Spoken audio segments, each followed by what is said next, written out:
We're recording now. Happy 4th of July, everyone that's here. Yeah.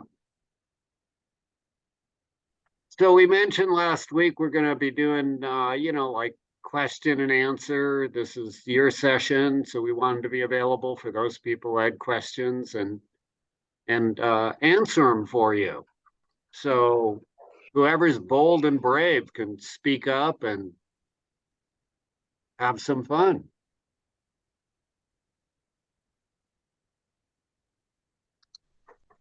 I guess we could ask a question to someone that wants to answer out there. What do we know about protein and kidney disease?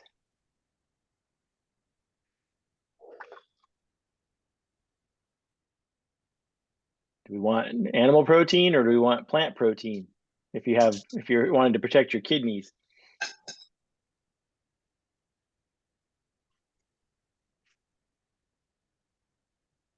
Guess nobody's gonna answer. You don't want animal protein, right? Right, we want plant protein. It's easier on the kidneys. Yeah, that's very good. We can even show a video on that if we. I think we have a class on chronic kidney disease, but Dr. Greger has some videos on that. Yeah, he had one this week, actually. Yeah, actually, that's right. So is anybody having any problems? Anybody having any issues or successes or whatever that you care to share? I just wanted to ask a question. Yes, Patricia.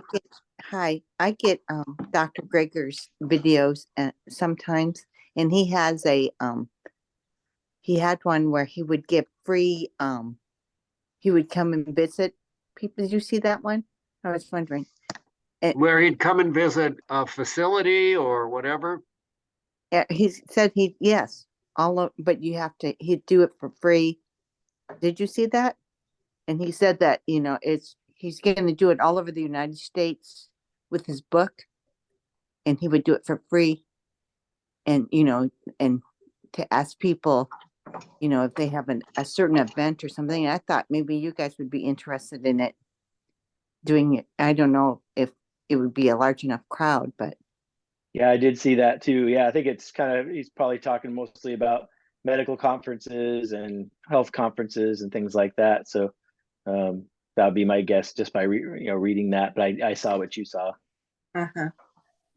We have had Dr. Greger talk to the medical students about, I think it's 2 or 3 years ago. And he did that for free for us. Mm-hmm. But he likes to have donations for his site too. So we haven't asked him for a while, but we will likely ask him again at some point in time. Mm-hmm. I just thought I'd ask. Thank you. Yeah. You're welcome. Dave and Cherie. Just unmute yourself first. I'm getting there. So I thought I'd report back. Told you I was gonna talk to my doctor about stopping my cholesterol and my blood pressure medicines, and I did. And he came up with a reasonable plan, which we're doing now. I've stopped the high blood pressure medicines, those two. And he said, come back every 2 weeks and the nurse will measure your blood pressure. And then we'll see what happens with that. And then you can stop the cholesterol medicine. And then come back and we'll measure that. So I thought that was a good plan. Well, congratulations. He didn't give you resistance to doing that? No? That's great. He's working with you. That sounds great. Sounds like a great provider. Yep. And I was happy. I thought it was a good plan. Made sense to me. I work with computers and I was an engineer, and that's how I would do it, is do one thing, see what happens, then do the other. Yeah. Good. It sounded like you needed to at least decrease the blood pressure medicine the last time we talked. Yeah, well, Friday was my last day of work, so I think my blood pressure is going to go. It's just go down on its own. That's great. Got you run. Oh, I did have one patient this week who I had talked to I think it was about 3 weeks ago. And he came to me and he had high blood pressure. And his doctor, a month before that, had started him on 2 pills, hydrochlorothiazide and one other, I had that one. amlodipine or something like that. And so I got to talking to him and I asked him, has your doctor ever advised you that maybe you could get off your blood pressure medicine if you had made some different choices in your life? And so we reviewed, he said no. He said, would he be interested? And he said, yes, he'd be interested. And so we reviewed, and he was smoking, not a lot, but he was smoking a bit. And he had some, I don't know, 5 or 6 beers intermittently, frequently. And he was eating an animal-based diet. And so I advised him, hey, those are choices you get to make. And I'm not a policeman. And maybe you want to think about the effect they're having on your blood pressure if you don't want to take pills the rest of your life. So when he came back, his blood pressure was 124/74. I said, so are you taking your medicine still? He said, no, I stopped after I saw you. I said, so what have you done? Well, he says, when I think about smoking, I think that doctor, you, said that this is not particularly a healthy choice. And so I just stopped. And he says, as far as the beer, I'm down to one. I have one a day, and that's it. Wow. I said, good for you. And eating plants, basically. And it lowered his blood pressure. He had a diastolic in 94, 95 when I saw him 3 weeks ago. It was totally amazing. Mhm. Oh, Yeah, well, I'm just pretty committed to this plant-based thing. It's given me my life back. I ran the Butte to Butte today. 2 years ago, I could not have run it. I pushed my grandson in a stroller and came in 3rd place in my age group. mm. Oh, All right, good job. congratulations. It Now was, that's the kind of story we love to hear. yeah, Yeah, it was, I was telling Sheree, it's like I've got my life back. here's his medal. Hey, Oh, all right. She's embarrassing me now. no, that's great. But Congrats. yeah, Proud of him. it's just incredible. Yeah. Good job. How Anyway, far is Butte to Butte? Is that a kind of a 10K or? It's a 10K, goes up a hill and then down into the city. Great. I mean, my running at the top of the hill, somebody could have walked faster. Yeah. You pushing the stroller, Yeah, pushing the stroller. Hey, It's you were pretty still, steep. It's pretty steep. yeah, you were still standing at the finish line, so congrats to yeah. you. I've done one 10K in my life and that's it. Haven't Yeah. tried it again yet. You're either a runner or you're not. Yeah. Some people love it and some hate it. I Yeah, hate it. Mhm. Yeah. Anyway, kind thank of you. like pickleball and tennis myself. Yeah. Yeah, my knees won't allow that. So Oh, okay. Yeah. All right. So anybody else? Thanks for sharing that, Dave.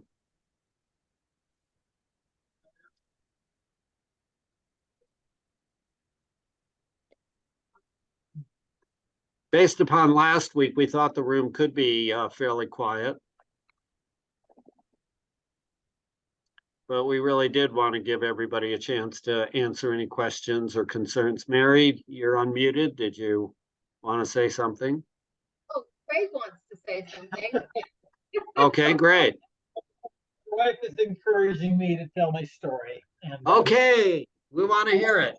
somewhere between you and her, all the credit is earned. But I was on high blood pressure medication and weighing quite a bit more than I do now. And we are strictly whole food, plant-based diet. Lost weight, no blood pressure medications. Stopped taking, was it Losartan? I think that was Losartan, lisinopril. no, Losartan for my feet. I had a lot of feet pain, Now I don't take any of that. And it's really weird. I had calluses over the sweat glands, and they're very painful. You would know that, I'm sure, Charlie, but I don't have them anymore. Ever since I started this, they just went away, and they were just getting worse and worse and worse. And for some reason, the diet has changed that. So, played college sports, and I'm 20 pounds below that weight. I'm not skinny. I was a little chubby monk playing college ball, but anyway, everything is really, really good. Not even tempted on the golf tournament, and with the entry fee was a free hamburger and chips and a soda. And I just walked away from it. Good. It brought back memories, but no interest. And a lot of that is because of the films you show and on the meat and what they do to you. And so that is, I'm the type of person, if I understand why, I will do it. Really, and that's what you're teaching a lot is why it works. And for me, it's pretty amazing. Anything else you can think of? Yes, there's a few details that he's left out. Oh. Last October, Craig suffered what they called a heart attack. And he went to the hospital and they we didn't believe he was having one. He just didn't have all the right symptoms. But they said he did. And they put a stent in and they put him on 5 different drugs. And it turned my incredibly energetic, motivated, type A personality husband into a decrepit old man. And it wasn't the heart attack, it was the side effects of all those drugs. I looked up each drug individually and said, well, this is why you can't walk, this is why you have that, this is why you have that. And we slowly took him off of all 5 of those drugs. And he got better and better and better. Why don't you do you want to talk about the bursitis or do you want me to? Yeah, I'm not. Yeah, you go ahead. Okay, so he developed bursitis on his elbow and had a ping pong ball or bigger size lump of fluid hanging off of his elbow. Baseball size. Yeah, it got bigger and bigger. It was really amazing. And the usual way to treat that is by draining it with some kind of little surgery. But it went away. It just gradually started being reabsorbed, and now his elbow is totally normal. His blood pressure is fantastic unless he's under stress. And he's back to being splitting cords of wood at a time and hauling full wheelbarrows of stuff up and down hills for me all day long. And he's back to himself. And the plant-based diet has done that for him. Little exaggeration in that, but yeah. Very little. Well, thanks for sharing that. That was great. And Scott, you have certainly helped. Yeah. Thank you for opening all those doors so that he could see you instead of fighting with the doctor over what he should and shouldn't be doing. By the way, he had to see a cardiologist a week or so ago, a follow-up from the Holter monitor test. And when the doctor saw that he was on no drugs, he said quite loudly, "What an idiot." And said, "You're not even on a blood thinner." And Craig just smiled politely. Yeah, so I'm not sure what the exact statistics are with stents, whether I think what he was talking about with the blood thinner is sometimes the stents will clog back up. And so I think the current thought is that anyone who has a stent likely should be on a blood thinner of some sort. Of course, they also think that you should be on the other medicine. So I'm not sure what John McDougall would have to say about that. Do you have any sense, Scott, about his thoughts on stents and whether someone needs to be on a blood thinner? Or I think there may be a period of time for 6 months or so after a procedure that it may be important to keep it from reclotting up, but I'm not sure the exact timeline on that. Yeah, it would probably depend on whether it's a drug-eluting stent or not, and I'd have to look at the whole person, the chart note and the whole medical history to be able to make a medical judgment on whether it should still be on a blood thinner or not, and those kinds of things. But as long as you're following, you're still following the recommendations of your primary care, correct? Sort of. Sort of. Sort of, huh? Yeah, so And he's So- on all his medications for at least 3 months. okay. So, most of the recommendations are based upon people who are doing the standard American diet, living the standard American lifestyle. And I don't think there have been studies done to,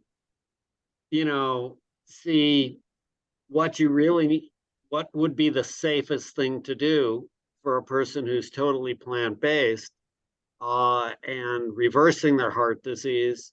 I guess Esselstyn potentially, Caldwell Esselstyn might know that, or Dean Ornish. And, I've actually communicated with Esselstyn in the past, and you can do that if you look him up online and say, what's your thoughts on, we had a heart attack, they put a stent in, I've gone completely plant-based, and what are your thoughts about whether you'd keep someone on a blood thinner or not, and for how long a period of time? He might answer, actually. I know he just reached 90 years old, but he's still talking to his patients, so it might be worth sharing that, and he might even give you a personal phone call. He did with me, so He's just in Southern Oregon with the father's heart issues personally. And he got that on the 6 servings of green a day thing. yeah. And the husband and wife are just doing so much better than they have for years. So yeah, Right. he's very personable. All right. Well, I'll try to do a little research myself while we're here tonight. It's great. Since we have a lot of great stories too, I had a patient, she actually might come on to class sometime and tell her full story, but I just saw her this last week, and she was on over 40 units of insulin a day and still had an A1C of 12%. So she was, uncontrolled diabetes even with the insulin. And when she went completely plant-based, she's had now for 6 months in a row now, she's been off all her meds, all her insulin, and her A1C is now 5.6%, which is not even in the pre-diabetes range anymore. Pre-diabetes is 5.7% up to 6.4%, and then 6.5% and above is diabetes. And now she's for 6 months in a row now, she's been at 5.6 off all her medication. So it's been really great.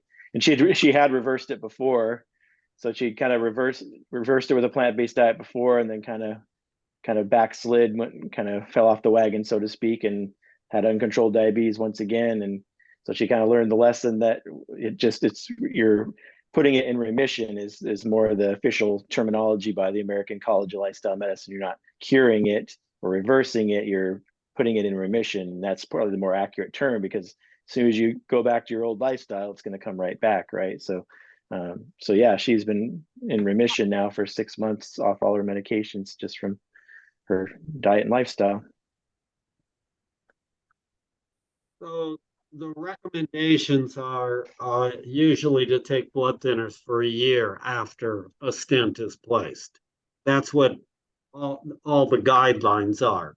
Again, this is based upon, most people having a standard American lifestyle or whatever, wherever they did the studies at, probably not separating out those who are doing a plant-based lifestyle. So it would be difficult for us to, go against what the current evidence shows, because we don't have evidence to say that there is definitely a benefit in stopping the blood thinner. And that may be one of the reasons he came on so strong and used that word. So again, he could have been a little bit more evidence-based about it rather than so emotionally provoking verbiage. He didn't have to use that. Each of us have different ways of going about dealing with the issues, and um, I don't know. He I- did, he did go on to say that he could see nothing amiss in any of Craig's, his heart, his arteries, any of the tests that he ran. Craig was doing great in every single one of them. So he eventually came around, even though he was motion producing with verbiage. He seemed to calm down a little bit and try to be reasonable with you, huh? Totally, yeah. He actually was very cordial after that. He said, okay, so we all make our choices, so let's talk about what the tests are saying, and we went right to that, and everything looks good, so. All right, well, that's, Just it's, recovered from his little, 2 or 3 words he threw in there. I think he was a little embarrassed that he said it, but he said, well, that's how change kind of occurs, and you're kind of an experimental animal here, and he doesn't want to, take responsibility for saying, okay, it's okay to do this because, this is not what the guidelines show. And if something happened to you, Mary comes after him and says, you said that it was okay not to do it. And, so he needs to be kind of careful. And actually we do too. And as much as we are whole food, plant-based, and really think that's the root, and that's how you reverse heart disease, I really don't have the statistics to prove that when you had a stent placed, that not taking the anticoagulants for a year is going to, be the best thing. You just you have to make that decision on your own, and in consultation, which you have now with your cardiologist, and I think that's good. And we may find in 3 years, 5 years, or 10 years from now that if people choose to do totally plant-based, that if they needed to have a stent placed for some reason because they had a heart attack and uncontrolled pain, and that was the only way to get blood flow to the artery immediately, that maybe they only have to take blood thinners for, I don't know, you said 3 months you've taken it, and maybe that's a long enough period of time when you're totally, I don't know the answer to that, but it's an interesting experimental subject. thank you. Thanks for sharing the story. Actually, both of your stories make us feel like we want to do another class. Keep sharing the information. I had another patient this week who several months ago was having no pain. He was being treated with prednisone and methotrexate, a drug that has been used as to calm down the immune system, but it has significant side effects with it. And I talked to the man about potentially reducing or changing his diet to maybe get off of his medicines. And he was really enthusiastic about it. He converted his diet to a totally whole food, plant-based diet. I began tapering his prednisone and his blood pressure medicine. And the clinical director was not really happy with me. She said, hey, this is probably something he needs to be on for life. And I said, well, I think he deserves a trial, and that's what he wants to do. And she said she read about it, looked it up, and decided, okay, we'll do it, but we're going to taper more slowly. Well, now he's down to 2.5 milligrams. He was up at 10 milligrams a day. He's down to 2.5 every other day and having absolutely no pain. So we cut him down to 1 milligram a day for 2 more weeks, and then 1 every other day, and he'll be totally off his prednisone, having no pain whatsoever from rheumatoid arthritis. So he's another success story at this point in time. Of course, we kind of are holding our breath a little bit. Will his symptoms return? Hopefully not, you know? And, you know, there's some risk associated with doing some of these things that are not in line with what current medical recommendations are. Just wanted to share that it just is a success. He is just really enthusiastic as can be at this time. And I hope things keep going well for him. Any other people want to contribute a story or ask a question or anything on your mind?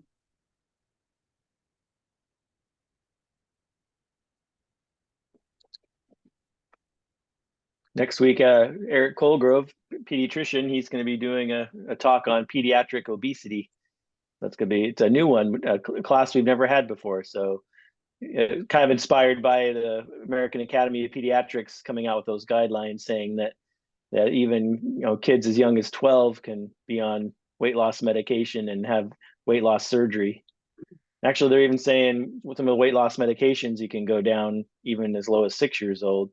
But the bariatric surgery, the weight loss surgery, down to age 12. So, because they're just showing how desperate the medical profession is to treat obesity, the obesity epidemic. So, realizing it's a complicated issue and difficult to treat. So, but yeah, the thought of $1,300 a month medication for a grade schooler and body altering weight loss surgery for a 12-year-old, 13-year-old, that doesn't sound like a good idea to me. But because we know there's another way, but it's a difficult task to change a culture. It's not just about just, okay, let's just adopt the correct lifestyle and it's that easy. It's our whole culture has to support it, and that's makes it a bigger challenge. So but yeah, that'd be great. Now that you brought that up, Scott, this morning at 6:56 a.m., I was looking on the internet, MSN, and of course there's an article, 6 foods to avoid while on Ozempic. And so what do you think the 6 foods are? What do you think they were promoting? They were explaining that going on Ozempic means you have to do it for life. You'll lose weight, but you really should be doing these other things. And what do you think those other things were? If you go to livelifestylemedicine.com and you listen to any session, you will hit the 6 things that you should be avoiding. Those are what? Foods high in fat, high in salt, high in refined sugars, the processed foods, the extra fats and oils in the diet. If you should be eating more plants, is what they say in this article. It's exactly what you're hearing and what you're actually trying to do, and many of you are doing at this point. Not eating out, fast food, something to avoid. Eating foods like they grow in nature. Those are the kind of points they mention. And if people would do that before they got on Ozempic, they wouldn't have to take Ozempic. Because it's the real issue here from my thought process. Yeah, the interesting thing is the greens, especially the greens, the thylakoids that are in the greens, basically it's the chlorophyll that's in the green of the plant. Basically, that stimulates the GLP-1, which is what GLP-1 agonists are, which is what Ozempic is and Wegovy and these medications. So eating lots of greens and whole plant foods actually stimulate glucagon-like peptide 1, which is GLP-1, which is what the Ozempic drug does. So it suppresses your appetite because of all the fiber and everything. And so hormonally, it's what it does. And then there's also you heard Dr. Greger talk about the ileal brake, if you've heard of that. So what that is if the ileum is the first part of the large intestine, so where the small intestine joins the large intestine is called the ileum. And so when the green, the chlorophyll, the thylakoid gets down that low into so even though so it's basically, think of plants as fiber, right? And so that when that gets down to the ileum, we call it the ileal brake, the signal says, hey, we're full from head to toe here. We're from stern to bow, right? We're full of food. And so we can suppress the appetite now because we got lots of food. So when that fiber filled plant foods get down to the ileum, it sends a signal to your brain saying, hey, we need to suppress the appetite now. And that's essentially one of the things that the GLP-1 does, and like the Ozempic does. But instead of all those side effects like gallbladder disease, pancreatitis, thyroid cancer, GI upset, all those side effects that come with the Ozempic and the Wegovy, these medications, and then the $1,300 to $1,600 a month for life that you would have to pay to be on these drugs, you can get the same benefit by just eating the whole plant foods. And you get all that, and there's no side effects, or only good side effects, not the other ones. And it's not expensive either.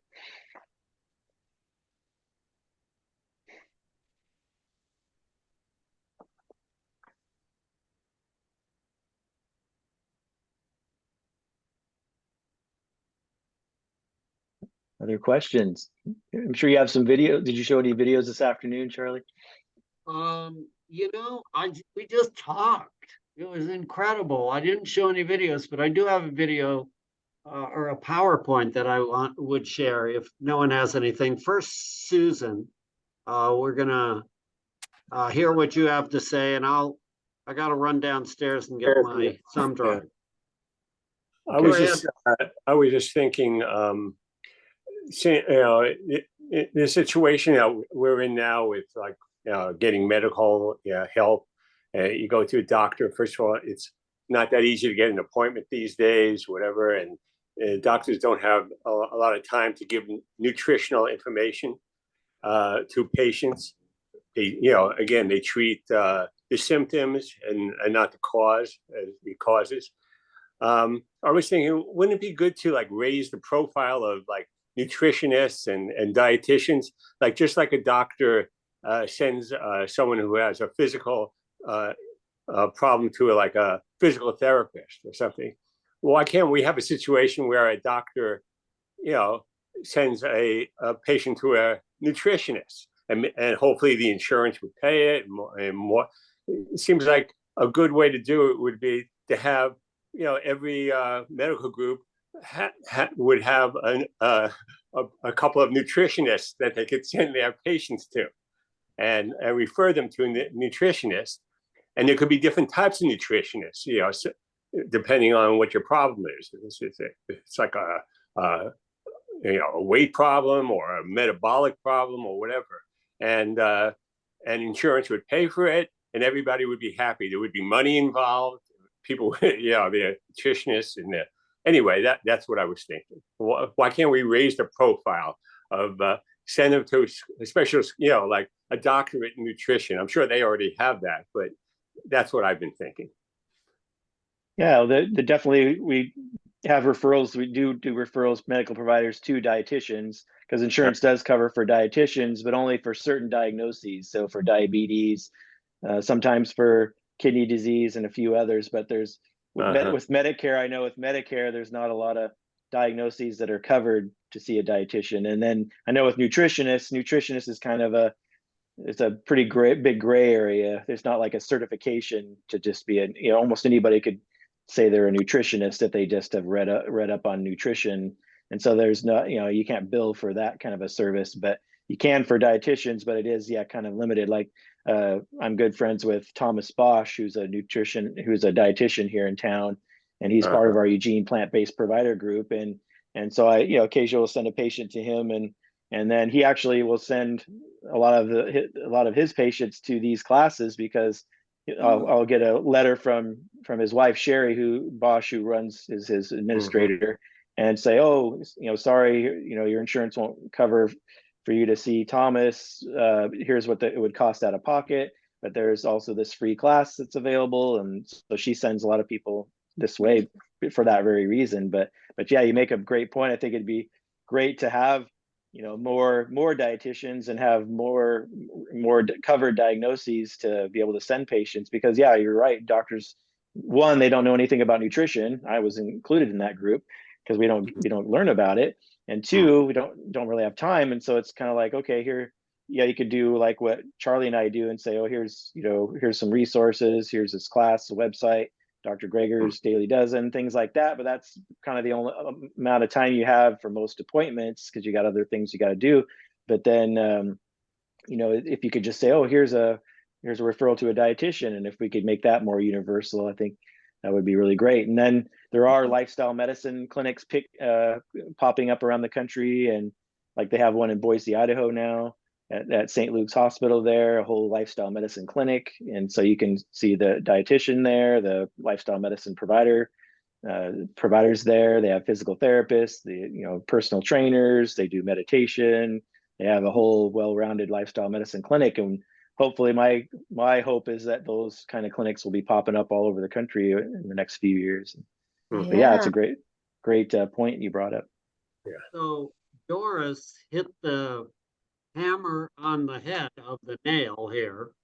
She says the OMG dietitians don't recommend the type of nutrition that is recommended in this class.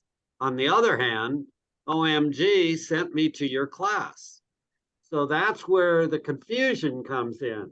There are so many registered dietitians who do not have this background, that when a doctor recommends someone to a dietitian, you must be very careful as to what they're going to tell your patient, because they may tell them to eat the lean chicken.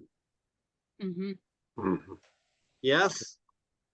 And for the record, Oregon Medical Group doesn't have any dietitians, but a lot of people will send patients to Cascade Health. Cascade Health has dietitians, and a lot of people will refer there. And so, but technically, Oregon Medical Group itself does not have any dietitians. That's where I work. I work Oregon Medical Group. So I know. Okay, we want to get that clear for sure. So OMG has been great about referring people to these classes, but there are still probably a number of providers who are using the old reference nutrition if they're unfamiliar. I don't know if all the providers are familiar. You have 150 providers at Oregon Medical Group. And so anyway, bottom line is be careful who you get your medical advice from. Yes? And your thought is really good about, yes, everybody should get this education. And in fact, that's what you'll learn next week. That's what the American Academy of Pediatrics is recommending, that all family members get this sort of education to really address the issue of childhood obesity. Yes, Trouty. I read several of the books, and I take my basics from you people. And when they say chicken or fish or anything like that, I disregard that. But whatever I can eat, I'm going to get more and more information from you.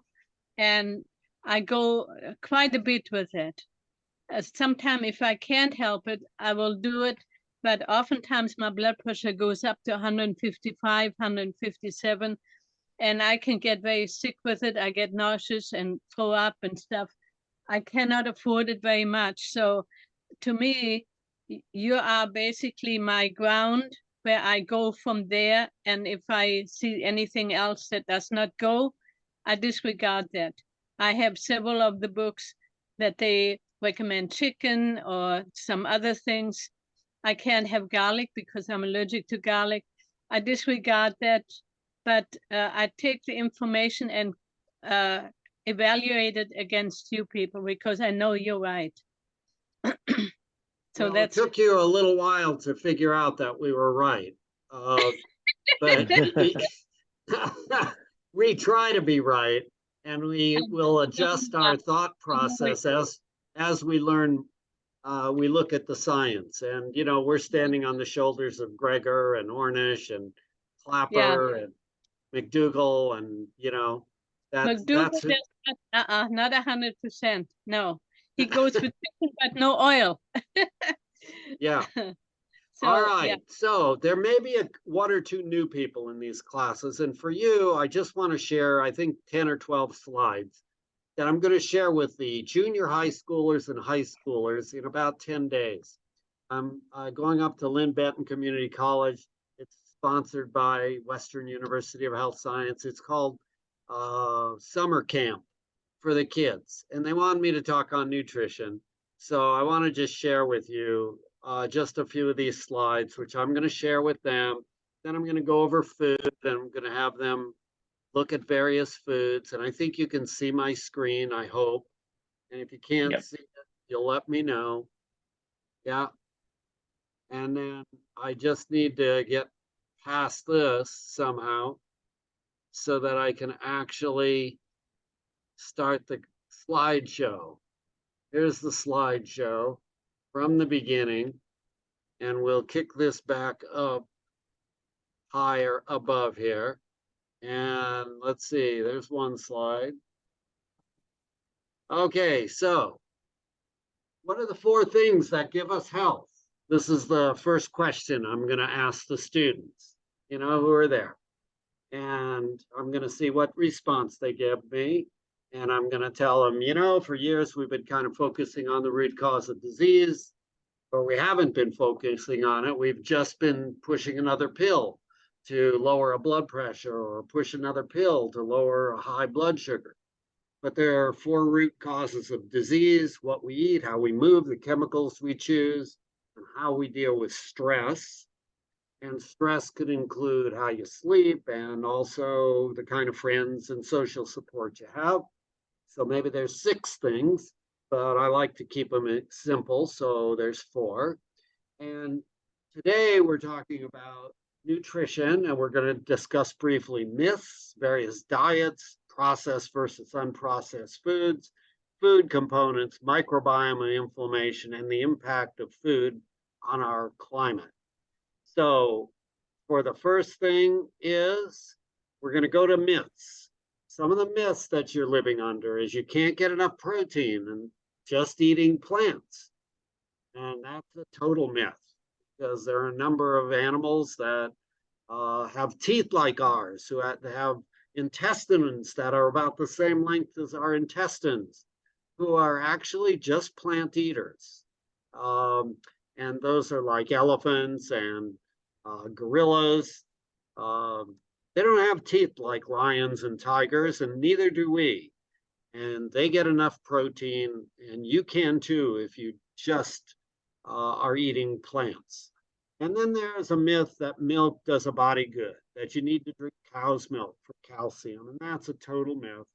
In fact, there are studies that show around the world that those cultures that are drinking more cow's milk have higher rates of fractures as time goes on. So be careful about the things that you've been led to believe. They're tradition, they're part of our culture, but look to the science to make your best decision. Another myth is that carbohydrates are unhealthy. Now, it's true that white sugar, white bread are really not very healthy for people, but the carbohydrates that you get that are complex with their fiber, like in all fruits and vegetables and most of plant foods, are really actually very healthy for you. Carbohydrates are not the enemy. It's the refinement, it's the processing of the foods that leads to ill health. And if you're eating foods as grown in nature, you're getting fiber, which is so important for your health. Genes are the main determinant of your health. Many of us have believed for years that if your parents and grandparents had a heart attack or cancer or diabetes, that you're going to get it, and you may have the genes for it, but that only accounts for about 20% of your health. There's 80% of your health is really dependent upon your lifestyle choices, the foods you eat, how you move, the chemicals you choose, and how you deal with stress in your life. It's sort of like if you have a gun and you put a bullet in it, and that bullet doesn't hurt anyone unless a trigger gets pulled. And what pulls the trigger is our lifestyle choices. So keep that in mind as we move forward. There are various kinds of diets, from the standard American diet, which is kind of sad. Why is it sad? It's sad because of the side effects associated with it. What are those side effects?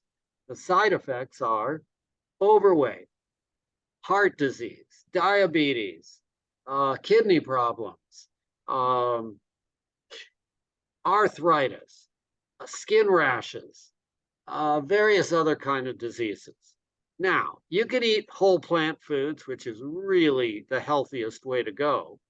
You can eat vegan, which can be really healthy if you're just eating whole plant foods and not processing them a lot, or it can be a junk food vegan diet if you have a highly processed Oreo cookies and a lot of French fries with a lot of oil and grease.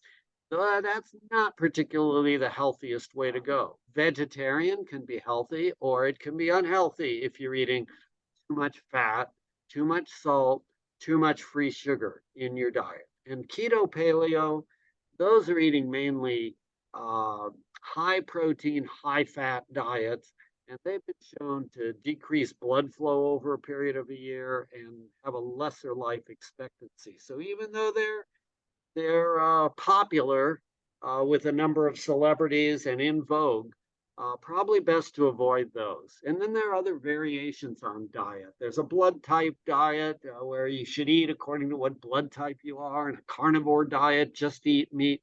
These are fad diets that people have come up with, things that sound great, but actually by science have not been proven to have any significant benefit. If you want to see the proof, you look at the studies on whole plant foods. A whole plant food diet, there's 2 studies that have actually demonstrated reversal of our #1 killer in this country, which is heart disease. And that's Dr. Dean Ornish and Dr. Caldwell Esselstyn. And you may want to consider that as the best way to go for your own health. That's what I personally choose. Let's talk about processed versus unprocessed. If you look at these pictures, you can see here the whole wheat or the whole oat grain.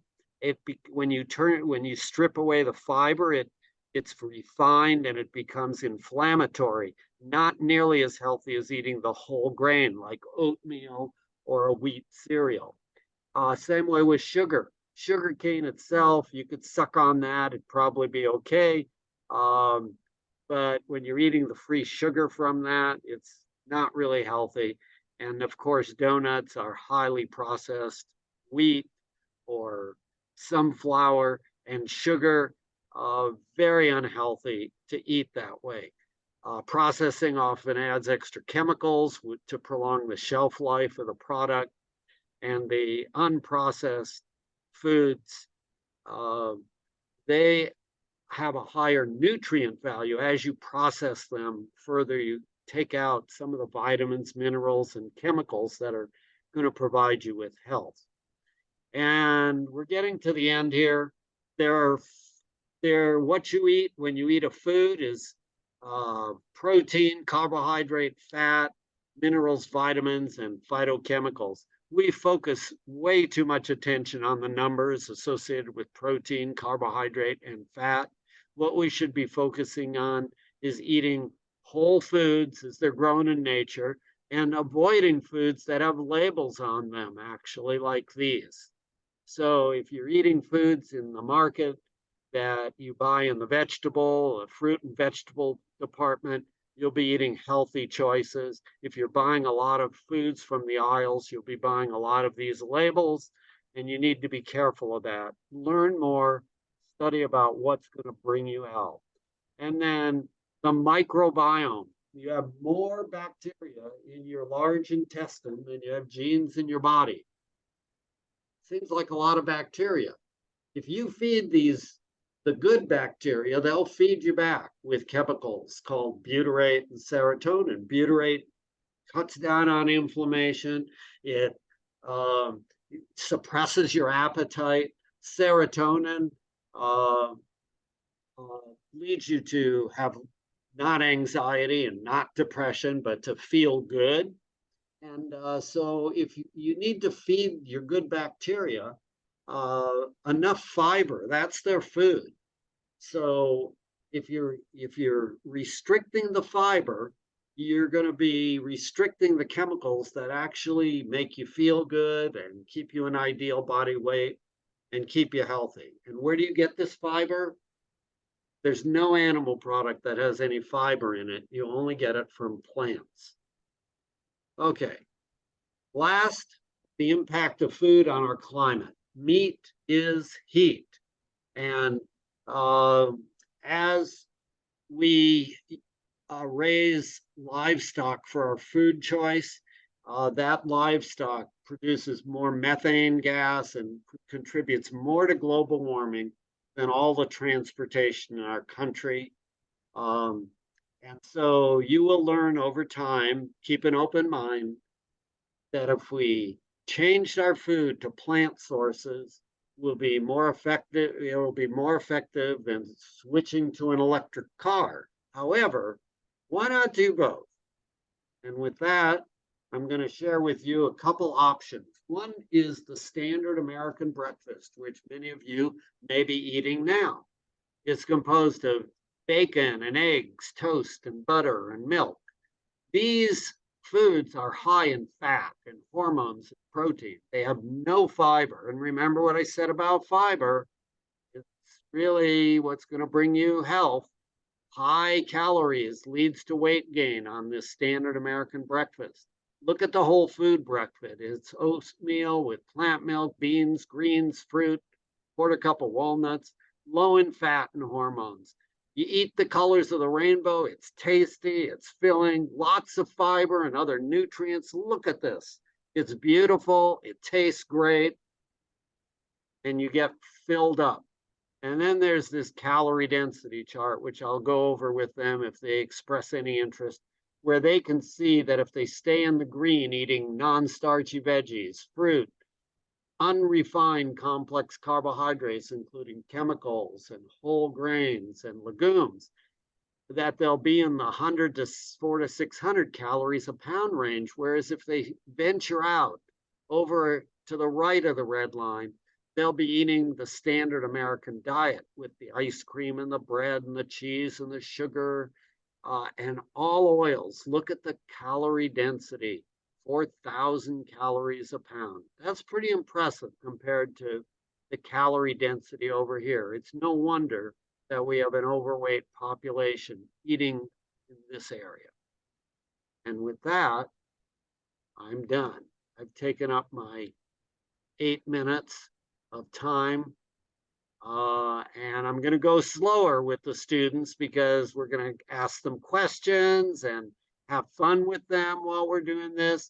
Then we're going to show them pictures of fruit and vegetables and ask them how much fiber is in each one and ask them which has more fat.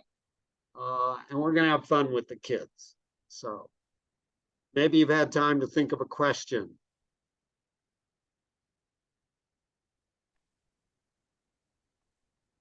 I tried my best to get them excited, Scott. Yes, Trouty. You didn't show anything about Coke and French fries. That's what the kids eat. Yeah, I didn't really put that in there, did I? So you want me to put a slide in there about the Coke and the French fries, right? I think so. Okay, that's probably a good suggestion. I'll take it under advisement and talk to the editor. And the pizza. That's what they like too. And pizza, yeah, very good. We can make that for their lunch. They always have a lot of cheese on the pizza. So Okay. I'll take your suggestion. Go ahead, Edward. So something you say a lot is that you don't need all this extra protein. If you're getting enough calories, you're getting enough protein. But something I've noticed is that eating fruits and vegetables and, whole grains, it's actually a lot harder to get enough calories. So where do you get it all? So I That- follow Dr. Greger's Daily Dozen, and I get enough calories. That Daily Dozen is how many servings of beans, do you know? Or lentils. It's 3 servings. Oh, Yeah. okay. So you can download his app on your phone, Dr. Greger's Daily Dozen. And so that's a half a cup is a serving of beans or lentils, and you will get a fair amount of calories that fill you up with that. I do 3 servings of whole grains. So 2 servings are oatmeal, and 1 serving is either rice or quinoa, or maybe a slice of whole wheat bread, or one of my wife's whole wheat rolls or spelt rolls. So there's 3 servings of whole grain, 3 servings of legumes, 4 servings of fruit, 5 servings of vegetables, a 1/4 cup of nuts. It's way much. When you get done eating that, you're pretty full and you'll get enough calories. If you don't, add another serving of beans or rice or potatoes and get yourself filled up that way. This is what Dr. McDougall would always say is, he talks about starch-based diet. So he kind of presents it in a different way, because if you're just eating non-starchy vegetables and fruits all the time, you'll have a hard time getting enough calories and staying full, because the calorie density of non-starchy vegetables and fruit are all, fruit's about 300 calories a pound, non-starchy vegetables are about 100 calories a pound. So think about if you're trying to get 2,000 calories in a day or something because you're pretty active or whatever, if you're eating nothing but non-starchy vegetables, that would be 20 pounds of food. There's no way you're going to eat 20 pounds of food. So starchy vegetables are between 400 and 600 calories per pound. So beans about 400 to 500, potatoes Yes. about 400 to 500, whole grains about 500. And so if you're eating a starch-based diet with which is your potatoes, sweet potatoes, beans, intact whole grains, that's like the bulk of what you're eating, with the addition of other fruits and non-starchy vegetables, because those are really healthy too. Then it's a little bit easier because if you're a small child or you're elderly, you can't eat a very large volume of food, then you got to make sure that the calorie density of your food choices is high enough so that you're getting enough calories, and thus then you're getting enough protein. Because if you're just eating big salad bowls all day long, you're going to have a hard time getting enough calories and thus get enough protein. So you want to be eating about 2 pounds of the starchy vegetable, Mhm. vegetable or whole grains or starchy vegetables. So about 2 pounds will be about 1,000 to 1,200 calories of beans, rice, oatmeal, potatoes. So you want to eat about 2 pounds for the day. Then you want to eat about 1 pound or 2 of fruit and the non-starchy vegetable. And you'll be getting around 1,500 to 1,800 calories a day. If you've added on a 1/4 cup of nuts, it's 150 calories. You can live on 1,800 calories a day unless you're really super exercising. Then you're going to have to eat more nuts and avocados, that sort of thing. And we're not saying you have to count all this up. It's just a kind of a philosophy of, okay, I'm still hungry. Okay, I need to eat more, get some more starchy vegetables in there, get more potatoes, sweet potatoes, beans, whole grains. Just start adding those in. If you're trying to get less calories, you're trying to lose weight, then you kind of shift it. Instead of maybe 2/3 of your diet being starchy vegetables and the other third being non-starchy vegetables and fruits, then you maybe want to go 50-50, 50% starchy vegetables and 50% fruit and non-starchy vegetables, to kind of get your calorie deficit down a little bit if you're trying to lose weight.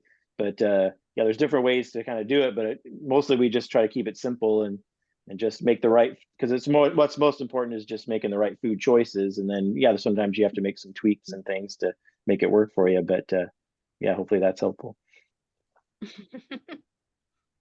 Thank you.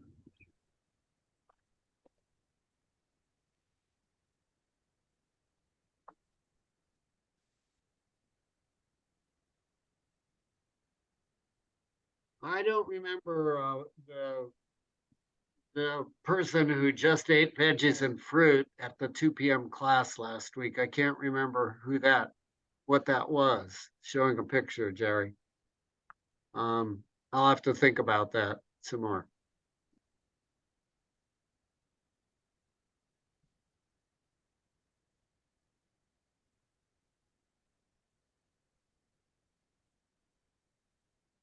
Any other thoughts from anyone?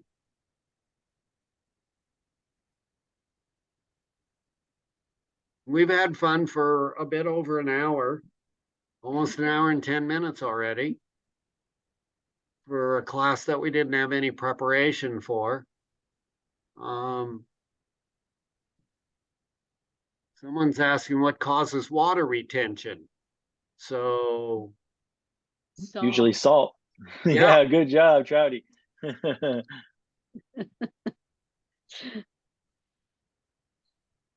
But also if you have kidney disease and your kidneys aren't working very well, that could cause it.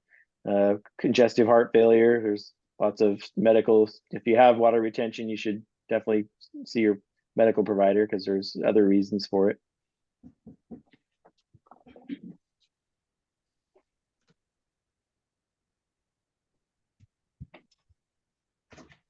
I'll take that.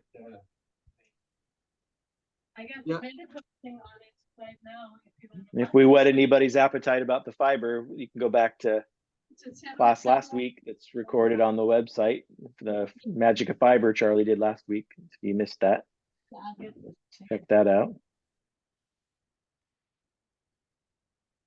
So, let's see. Yeah, we showed that Stephanie Polisi video. I don't remember who the person who was eating just the fruit and vegetable, but let's see. So next week's going to be fun with Dr. Colgrove. It's an important lecture as to what we're feeding our kids. You know, what the government is subsidizing, pretty much junk food for our kids.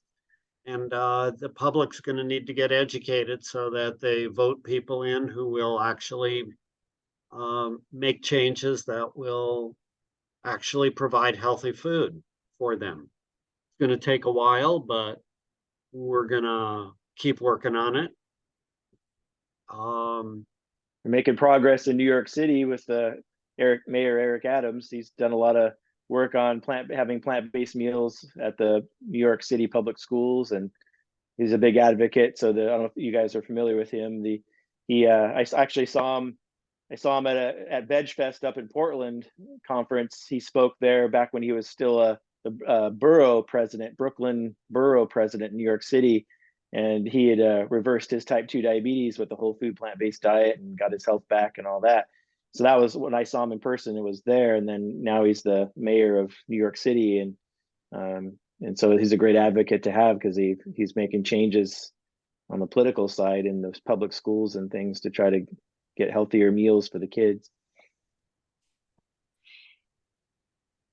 And the hospitals in New York too. Right. I couldn't believe it when I heard that. It was like, wow, that's so great that there'll be plant-based food fed to the patients who are in hospitals. It's like, whoa. Yeah.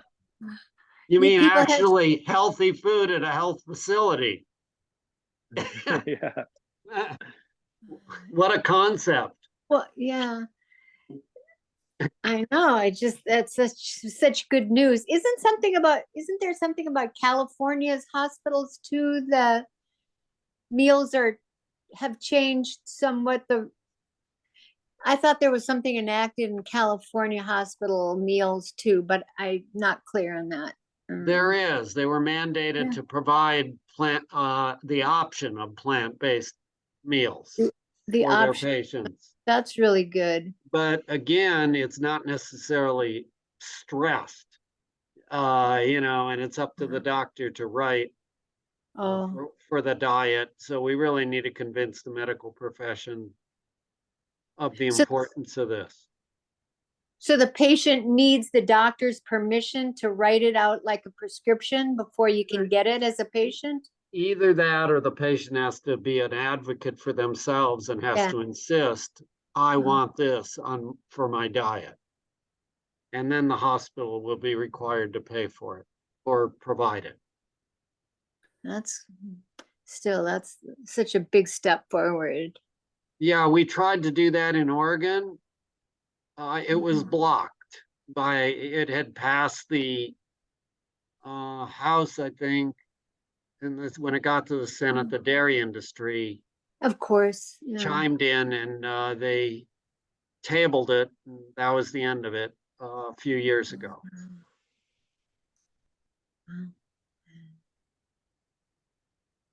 But we're not done with them yet. So give us time. It's a slow Yeah. process. Yep. Yeah, thanks. What else do we want to talk about? Anything? Or are we good for the July 4th? Take a little break, get a little extra time tonight. It's been fun. We don't want to overdo a good thing.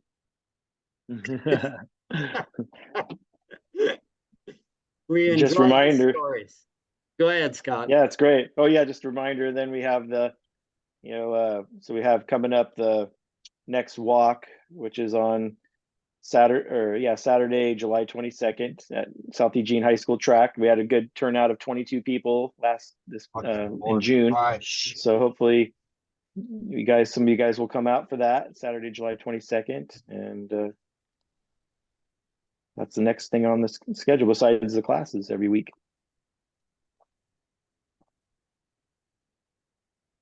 Okay, everybody. So why are you doing the walk at a track versus the bike trail?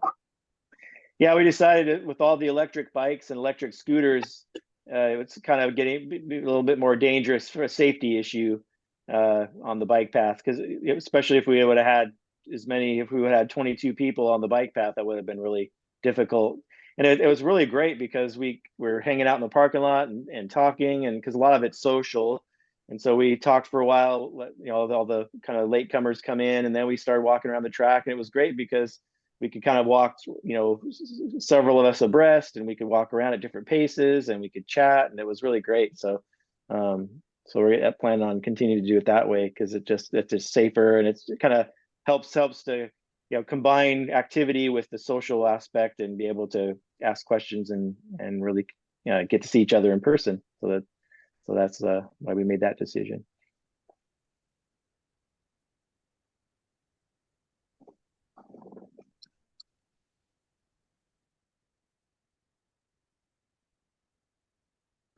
Happy 4th, everybody. Yeah, happy 4th. Yeah, so it's not a class without a Gregor video. We always have Gregor videos, but on these sessions, open forum, it's more the question and answer time. We sure could come up with another Gregor video, but what do you think? Yeah, I don't know what Eric has next week, but then the week after, 2 weeks from now, is gastrointestinal health is what we're doing. So there's definitely Gregor videos there. Plenty of Gregor videos on that one for sure. Trouty, go ahead and unmute yourself. We have another viewer. Oh, you do? Bruce, yes. Bruce is here. Yeah. Hey, Bruce, welcome. Glad that you're here, and we're gonna hit you, I guess, the next event that we do. Keep coming. I invited him to come and watch it too. That's great. We're thrilled. Keep coming to class.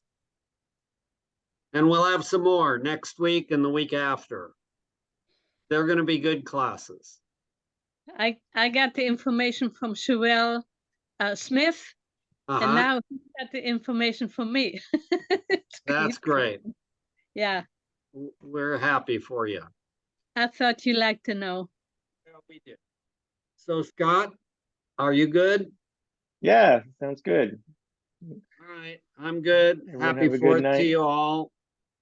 And thank you all for sharing your stories and your input. We'll Till see you the next next week. time. All right, good night.